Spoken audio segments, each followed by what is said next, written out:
सॼी सिंध जियां गंबट में भी अमर रागी भगत कंवर राम जी 84 वरसी मल्हाई पई वञे। तकरीब में ॾिया ॿारे भगत कंवर राम के भेटा पेश कई वई। इन हवाले सां रिपोर्ट करे रहियो आहे आवाज़ टीवी न्यूज़ जो रिपोर्टर किशोर कुमार। बिल्कुल असां इन वक्त जो है SST धाम गंबट में मौजूद आयूँ जिते जो है शहीद अमर भगत कंवर राम जी अज 84 जी वर्सी है वह इतने अक़ीदत और एहतराम से मल्हाए पी वने।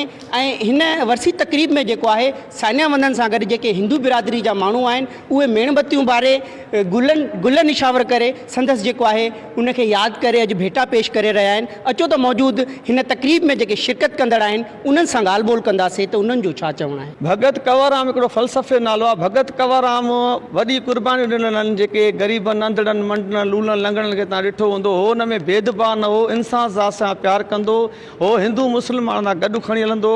अहिड़ा वाक़िया जे खोटींदासीं तो सॼी राति गुज़रे। एॾा वाक़िया थियल जेको ग़रीबनि खे बचा लाइ न्याणियुनि खे पढ़ाइणु हुनजो वॾ में वॾो कर्तव्य हो। भगत कंवर राम साहब जी जेका 84 वर्सी अॼु मनाई वई असांजे पूज गंबट हिंदू पंचायत SST धाम जे सारी संगत सेवा मिली करे। भगत साहब जो लक्ष्य इहो हुयो, मक़सद जेको असांखे भगवान श्री कृष्ण महाराज ॿुधायो गीता साहिब में त निष्काम कर्म। भगत कंवर राम साहब जो सारो जीवन निष्काम कर्म रहियो। निष्काम कर्म यानी जंहिंमें पंहिंजो स्वार्थ पंहिंजो मतिलबु न हुजे ऐं उहो ई जीवन बणाए ॾेखारियो असांखे सिंध जे महान भगत भगमर शहीद भगत कंवर राम साहब जिन हमेशा पंहिंजे माना मतिलब खां हटी करे इंसान ज़ात जी भलाई लाइ न कि हिंदू ॾिसनि न कि मुस्लिम सेवा सुमरन भॻती ऐं प्यार ऐं भक्ति वारे अलाह में जोड़े सारी इंसान ज़ात खे दर्स ॾिनो। असांजो जेको 50,000 साल अॻु मोहन जो दड़ो हो हुन में अॼु जदीद दौर जो सभु सहूलियतूं हुयूं पर उतां को बि हथियार कोन मिलियो हो।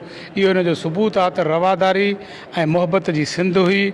ऐं विरहाङे खां थोरो अॻु में कुझु साज़िशुनि तहत हिते माहौल ख़राब करे ऐं भगत कंवर राम के शहीद करे हिते इन क़िस्म जो जेके तासुर पैदा कयो वियो त सिंधी क़ौम खे ॿिनि हिसनि में विरायो वञे, जंहिंमें पोइ बि अॼु उहे धुरियूं ऐं साज़िशुनि वारा नाकाम विया आहिनि। अॼु बि हिते हिंदू मुस्लिम जो गॾु हुजणु इन ॻाल्हि जो सबूत आहे त असां जेके माना अॼु बि रवादार पसंदि आहियूं।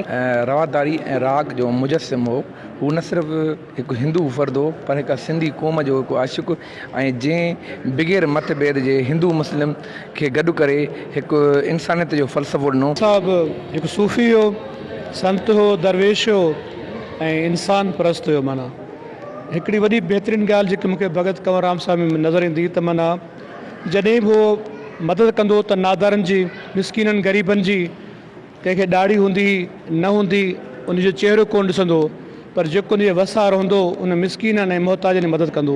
जी त नाज़रीन तव्हां जेको आहे शहीद अमर भगत कंवर राम जी 84 जेकी वर्सी उहा SST धाम में मल्हाई वई।